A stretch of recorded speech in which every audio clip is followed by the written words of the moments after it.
دا مولوي صاحب خو زه پېژنم نه چې څوک دی او د کوم ځای دی. خو دا یو شعر یې ویلی دی او خلک یې ډېر زیات شعر کوي او خوښوي یې. نو تاسو هم واورئ، بیا ته زه حدیث شریف وایم. خدای جنت کې هم په داسې ځای کې کور راکړه چې نه د خپلو کره لاړ شم او نه خپل راشي.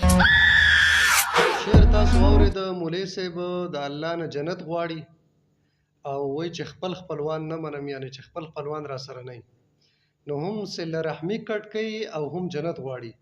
آیا دا خبره د نبی علیه الصلاة والسلام د حدیث خلاف ده که نه ده؟ ځکه چې نبی علیه السلام فرمایي، بخاري شریف حدیث کې، ترمذي شریف دی وغیره، لا يدخل الجنة قاطع، هغه انسان به جنت ته نه ځي. د مولوي صاحب نه دا حدیث هېر شوی دی چې هغه انسان به جنت ته نه ځي چې هغه صله رحمي کټ کوي، هغه خپلولي کټ کوي، رشته داري کټ کوي.